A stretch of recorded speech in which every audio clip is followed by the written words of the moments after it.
इसी बीच आपके सामने ये अहम तस्वीर जिसमें नीतीश और तेजस्वी जो है सेम विमान में या सेम फ्लाइट में नजर आ रहे हैं। तस्वीरों के जरिए आपको दिखा रहे हैं, आगे नीतीश, पीछे तेजस्वी यादव जो है वो नजर आ रही हैं। हल्की सी मुस्कान है चेहरे पर, मुस्कान क्या कह रही है ये नहीं कहा जा सकता। दूसरी तरफ आप पीछे तेजस्वी को भी देख रहे हैं, वो भी मुस्कुराते हुए नजर आ रहे हैं और यहां पर देख सकते हैं कि दोनों सेम विमान में, हालांकि जो मंजिल है वो दोनों की अलग अलग है। एक एनडीए के लिए मीटिंग में शामिल हो रहा है, एक इंडिया गठबंधन की मीटिंग में, लेकिन एक ही साथ जा रहे हैं और अटकलें लगाई जा रही हैं कि क्या अंदर किसी बात को लेकर चर्चा जो है वो होगी। आपको बता दें, बिहार की राजनीति में इस वक्त नीतीश कुमार का दबदबा काफी बढ़ गया है, क्योंकि जिस तरीके से जेडीयू ने लोकसभा चुनाव में परफॉर्म किया, उसके बाद एनडीए के लिए जेडीयू को अपने तरफ रखना बेहद ज्यादा जरूरी है। आपको बता दें, एनडीए को बहुमत मिला, इंडिया गठबंधन को 234 सीटों पर जीत मिली।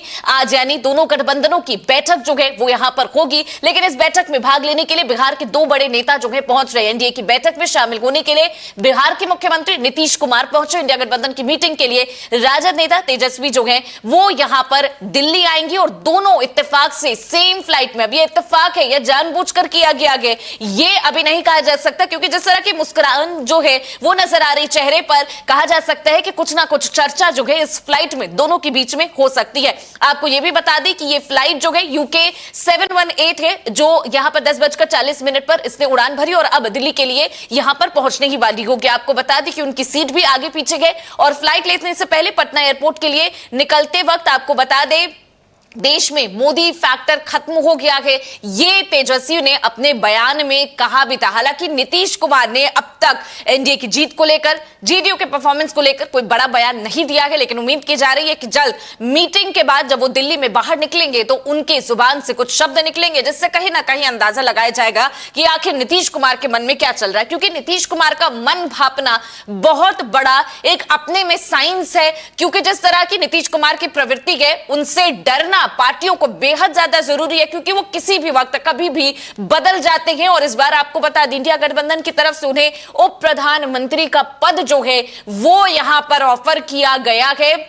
हालांकि अब तक जेडीयू की तरफ से इस पर चर्चा नहीं की गई, लेकिन जेडीयू के कई नेताओं ने यह आश्वासित किया है कि वो एनडीए के साथ मजबूत स्थिति में बने रहेंगे। और इसके अलावा आपको बता दें कि नीतीश कुमार ने वो किसकी तरफ रहेंगे, क्या कुछ आगे करेंगे, किंग मेकिंग की स्थिति में वो हैं, और ये और नायडू दोनों लोग क्या करने वाले हैं आज जब एनडीए की मीटिंग खत्म हो जाएगी तो उसके बाद ही समझ आएगा। आपको बता दें कि यहां पर चुनाव परिणाम आने के बाद इस बात की चर्चा शुरू हो गई कि नीतीश कुमार एनडीए के साथ रहेंगे या फिर पाला बदल लेंगे। 4 जून को मतगणना के दौरान भी ऐसी खबरें आई जिसमें बहस को और तूल दे दिया। बिहार में जेडीयू के पास 16 सीटें हैं और अपने उम्मीदवार जो है 16 सीटों पर उतारे थे, इनमें से 12 पर उनकी जीत मिली। वहीं राज्य में भाजपा 17 सीटों पर चुनाव लड़ी, जिसमें से उनको 12 मिली। फिलहाल चंद्रबाबू नायडू की भी तस्वीर आपको दिखा रहे, यहां पर भी भव्य स्वागत जो है वो किया जा रहा है। और नायडू ने जब कल अपनी जीत हासिल की तो वहां पर ट्वीट भी किया था और साफ तौर पर कहा भी था कि आंध्र प्रदेश के लोगों ने बेहद बड़ा जनादेश जो है देकर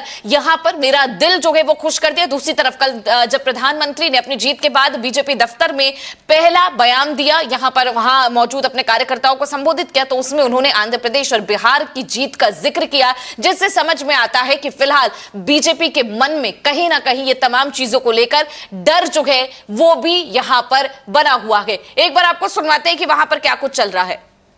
सरकार बनाने के लिए मुख्यमंत्री जी, हम सब लोग, आज एनडीए की भी बैठक है प्रधानमंत्री जी के नेतृत्व में, अब हम सब लोग दिल्ली जा रहे हैं। केंद्र में जिस तरह से मंत्रिमंडल का विस्तार होगा उसमें चिराग पासवान 5 सीट जीत कर आए, ऐसे में क्या कहेंगे मंत्रिमंडल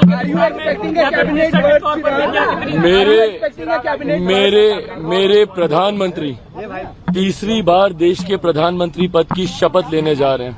हम तमाम सहयोगियों के लिए यही सबसे बड़े उत्साह की बात है। आंसरिंग योर क्वेश्चन, एनडीए की सरकार बनेगी। I mean, we are happy about the fact that my Prime Minister is becoming the Prime Minister of the country and he'll be leading the NDA alliance for the 3rd time in a row.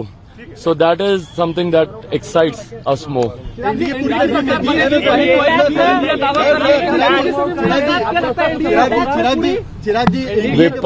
विपक्ष की महत्वाकांक्षाएं रही हैं और अपनी महत्वाकांक्षाओं को सत्ता पाने की महत्वाकांक्षाओं को सिद्ध करने के लिए विपक्ष ने हमेशा अपनी सिद्धांतों से, अपने विचारों से समझौता करने का कार्य किया।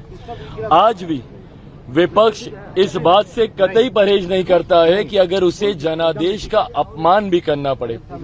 ये जनादेश एनडीए के पक्ष में है।